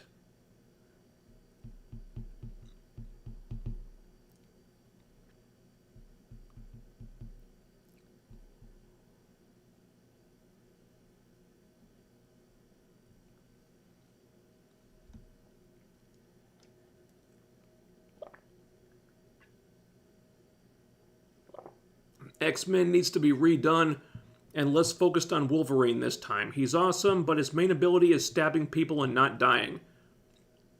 I know, right? Like, it's always kind of irked me how Wolverine gets elevated to god tier status.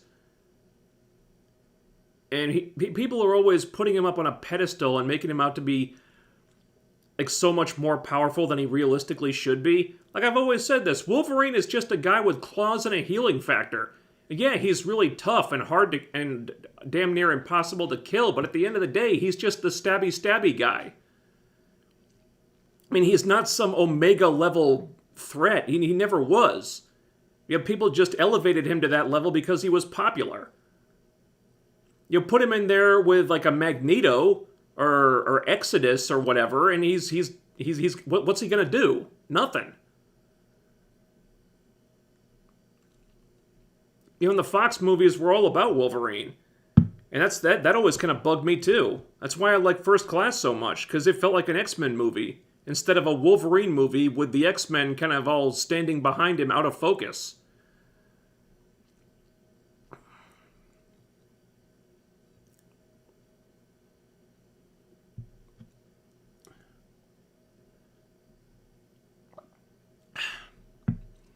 And you get on a couple of collab shows and you will blow up. You have the talent and desire to put it out there. Your grim countenance when you rip stuff to shreds is what people seek. Yeah, I heard that's what happened with Az. Like he got on some collab shows and he kind of took off. I think he said that once. Yeah, maybe that's what I've been missing, huh?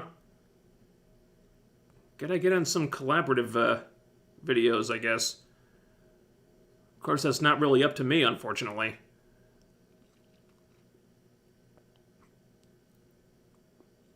It's Strange's job to monitor magic activity on Earth, so it kind of needs to not ignore a city being magically held hostage. I see what you're saying there.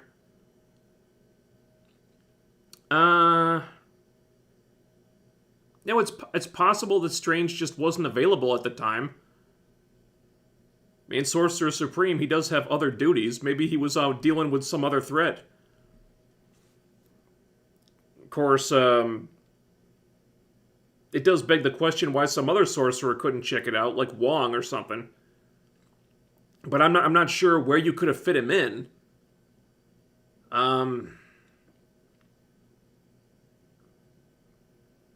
Can me introduce Doctor Strange, then you gotta do something with him, but then you've kind of interrupted the whole thing with Agatha and Vision and but where else where does Steven fit into that story though? I'm not really sure. Maybe you could have had him shown up at the very end, like, oh man, I missed all the action. Too bad. Otherwise, not sure.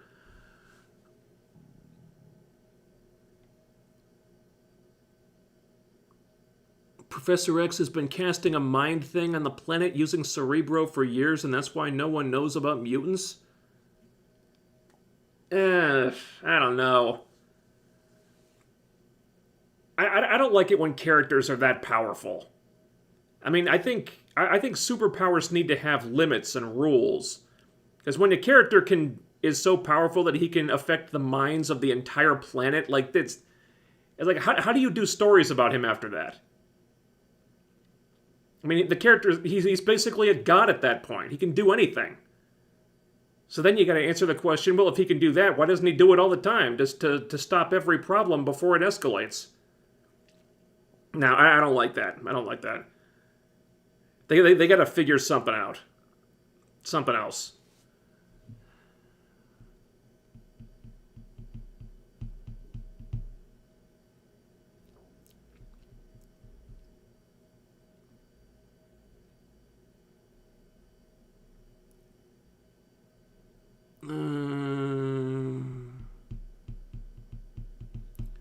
Are you aware of the original X-Men cartoon making a continuation X-Men 97? However, it's having problems.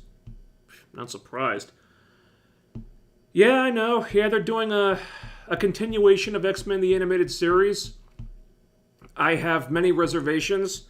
X-Men, the animated series, was awesome.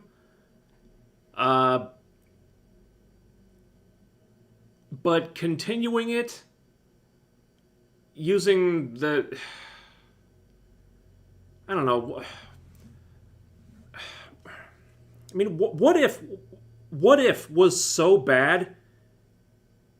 If that was an example of the kind of quality we can expect from from X-Men 97, a continuation of the classic X-Men the Animated Series, which everybody loves, I'm worried. Because a lot of the writers working on these shows today are just really just terrible. And there's politically motivated hacks who just don't understand good writing, can't produce good writing.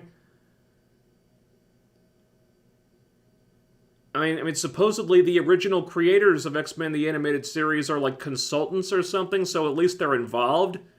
That gives me hope. But if it's gonna turn out like What If, then I prefer they just not do it at all. I don't want you to ruin my memories of X-Men the Animated Series. I love that show.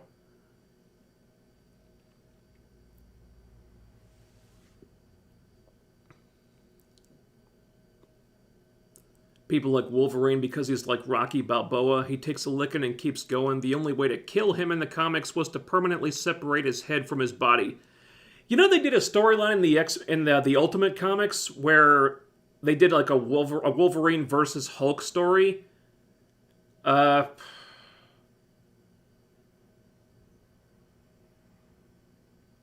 a Hulk actually did rip Wolverine's head off, and then the head kept on living. I think it was Fury who said something like your healing, turns out your healing factor is really a survival factor where it keeps you alive no matter what happens to you. And then later on they killed him off anyway. So stupid.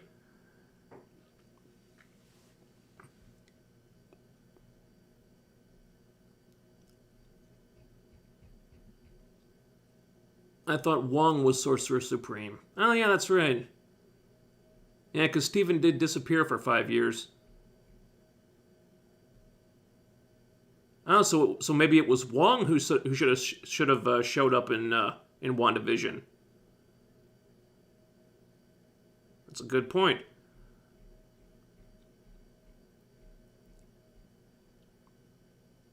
Would you watch and review Netflix's Sonic Prime when it comes out? This is the first time hearing about it, actually. I think it was trending a little while ago on Twitter. Didn't know what that was about.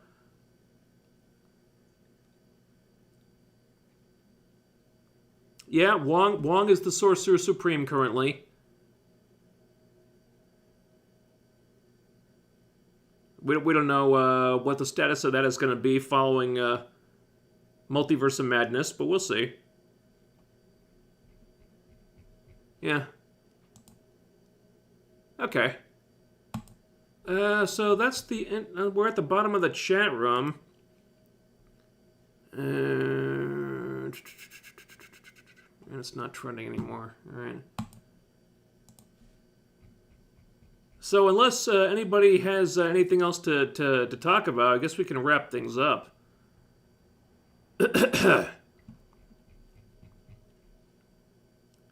As usual, if anyone wasn't here when we started, once we end the stream here tonight, this will be set to private and move to the live streaming channel, which is where all the live streams go up.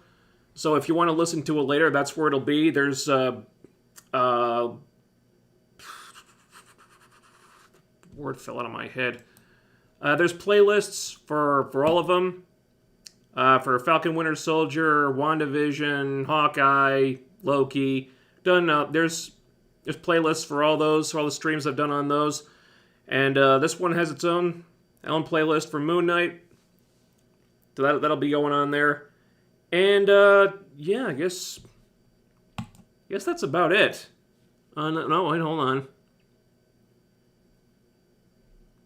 Oh, see, I got the chat room open in 2 places here.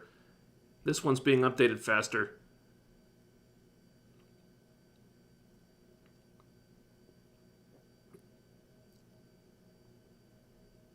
Are you still watching Superman and Lois? Actually, no. I never finished season 1. Haven't watched season 2. I heard it got kind of annoying. Made some stupid creative decisions. Haven't really been clued in on what's going on there.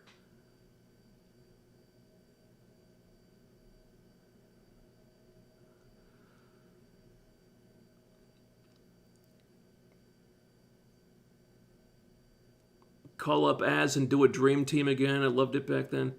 Yeah, that was a lot of fun when we did that that collab video at the end of Batwoman season 1, getting all the Batwoman reviewers in there. Gonna do a kind of all team up to tear Batwoman a new one. That was a lot of fun. I'd love to do that again.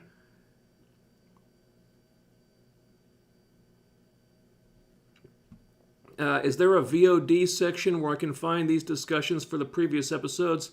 VOD, no. There is a live streaming channel where they're all archived.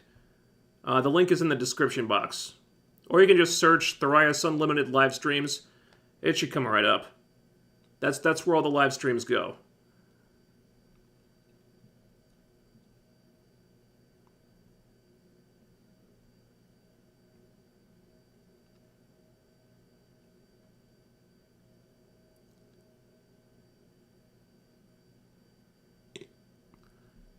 Did you hear the news that dropped today from Marvel saying Black Panther 2 would be centered mainly around Chadwick Boseman? I don't know how they could possibly do that. The way I heard it was, I guess they were going to have him in Black Panther garb and like die early in the movie, and then have Shuri take over. I mean, there's only so much they can do outside of just CGing Chadwick Boseman, which I don't think they would do in the first place. I mean, they think they'll just have him in the Black Panther suit and then die while in the suit.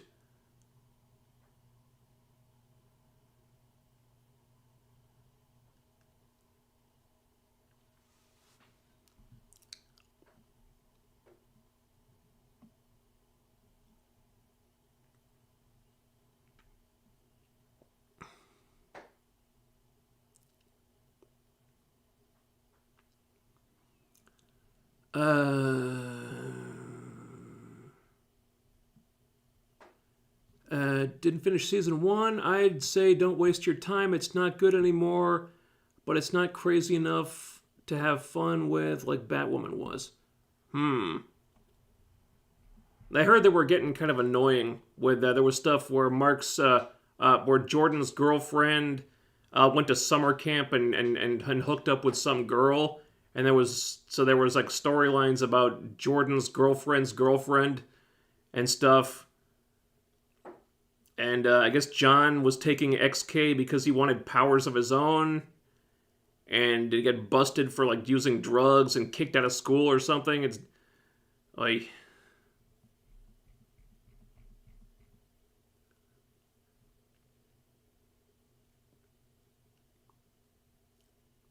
yeah, the real BBC was talking about getting you on for a Batwoman end of series stream. All right, cool.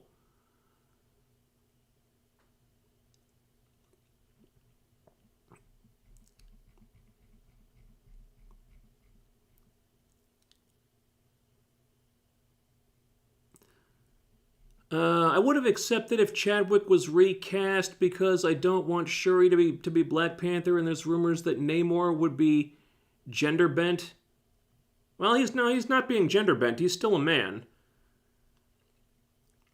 I mean, we could talk about how Chadwick should have been recast until we're blue in the face. I mean, they made the decision they thought was right. I don't really. I couldn't tell you if it was the right decision or not. I'm just going to wait and see what happens.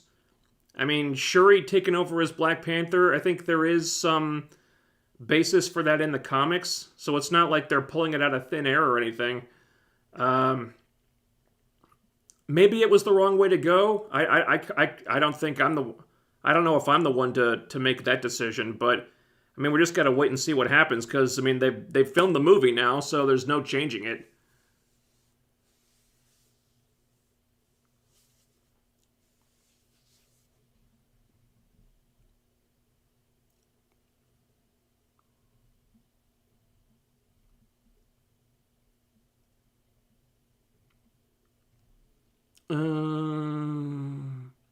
Do you think they'll bring Stargirl back to the CW? I think so. I haven't heard anything about it getting canceled. I believe they're doing a season 3, aren't they? I haven't heard anything about them not doing one.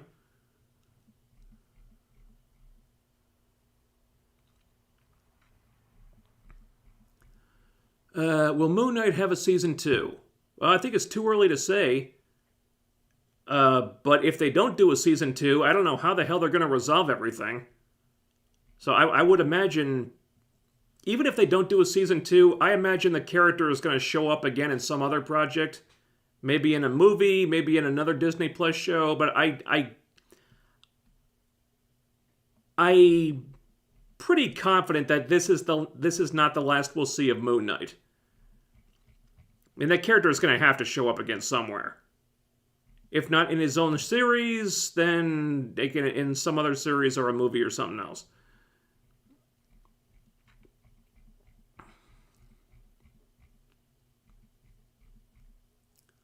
Batman or Batwoman or Captain Marvel? Go. Oh God. I'll say Captain Marvel just because. I mean that's one movie versus 3 seasons of torture. I mean, with Captain Marvel, I sit down for a movie for 2 hours and I move on with my life. Batwoman, that's 3 years, dude. Just don't. There's. Oh boy.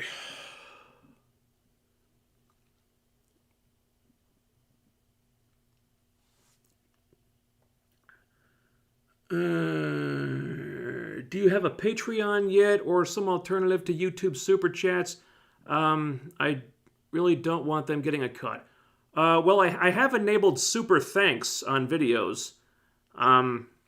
Those should be enabled now. I don't yet have a Patreon. I keep intending to set that up because I opened an account with Patreon. Never got around to finishing it. I keep making excuses for not finishing setting that up. I don't know why, but Super Thanks should be enabled. So on regular videos, not live streams, but just normal uploads, there should be an icon below the video for Super Thanks. That's like a super chat, but for like the regular comment section. I know they're a pretty new thing. I just learned about them a little while ago. But those should be enabled on regular videos now. So you can, if you want to donate something, you could use that. I think they work the same way as a super chat.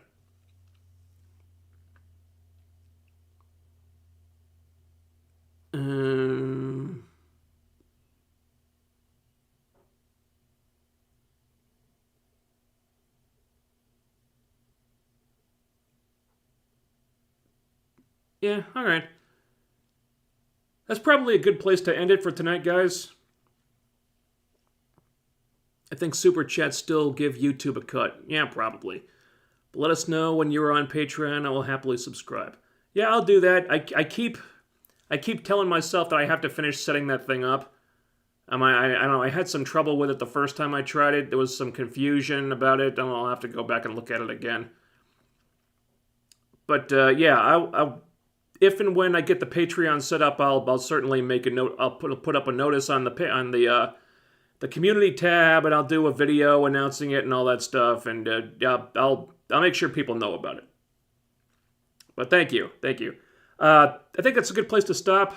Thank you to everybody who tuned in tonight. Thank you to everyone in the comment section. And thank you to all our super chatters. And what the... For some reason, the viewer activity tab is not showing me the super chatters. Why is that? Here we go. Hold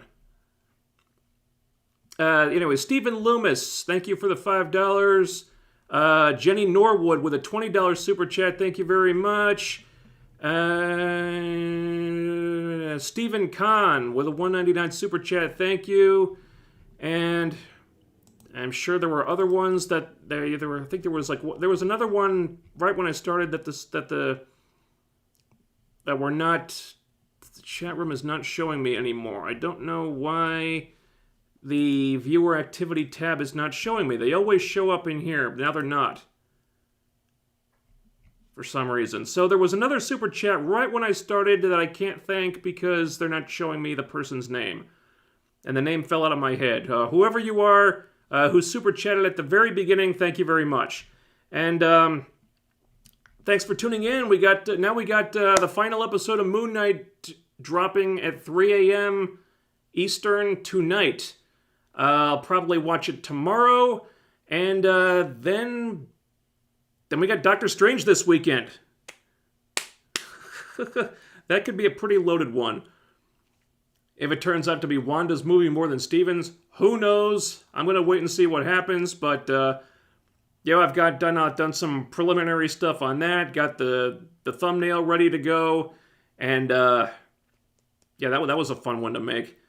Yeah, so that'll be coming up next. And after that, not really sure what comes after that. We'll find something. Thanks for tuning in. Thanks for the super chats.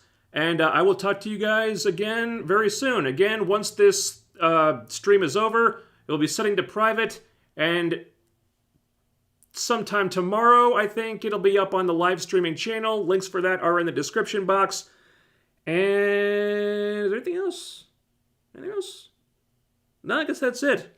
Thanks for tuning in, and I'll talk to you guys soon. See you later.